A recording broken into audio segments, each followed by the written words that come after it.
Allow me to introduce Mr. Hilscher. And this is our son, Brahms.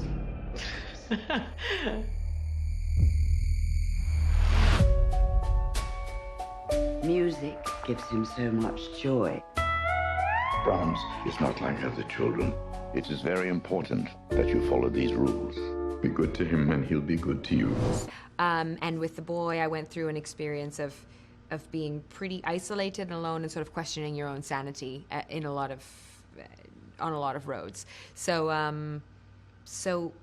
yeah, and it was definitely also testing because it was about creating a relationship with this inanimate object. And we know there are a lot of animated objects in my other projects. For the right, okay.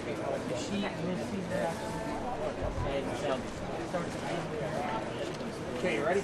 It's time to wake up, Brahms. He's not a newborn, Miss Evans. You needn't be afraid of hurting him. Excuse me. Now.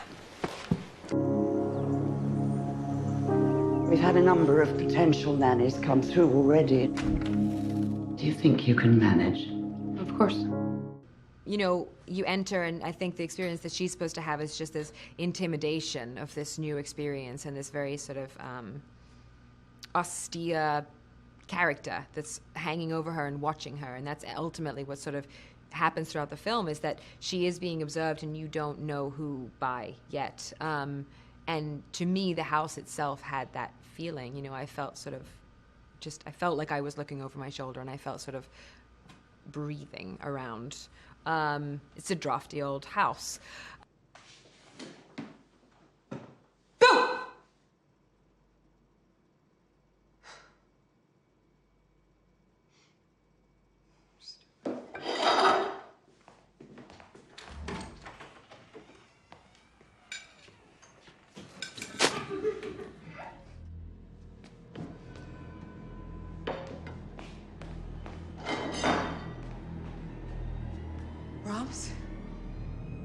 Yeah, I think the difference with this doll is that you are sort of bewitched by him, and he isn't just a doll that's here to scare you. He's a device that all these different people are using to cope with loss, or to cope with loss of a child, loss of their life as they know it. And I think that he's sort of a lifeline. He turns out to actually not necessarily be a good lifeline for these characters, but without giving anything away of the twists in the film, I think that we're coming at this from the perspective of, you know, the question of motherhood, and why would someone stay in a house that's really bad news and connect with this evil doll, because this doll makes you fall in love with him. And I think that isn't something that we've seen in that we definitely didn't see in Chucky, that you don't know where you're at. It's sort of keeping you uncomfortable and keeping you guessing.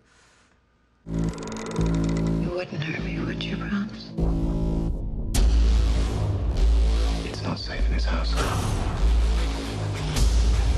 You don't understand what's happening. He's alive.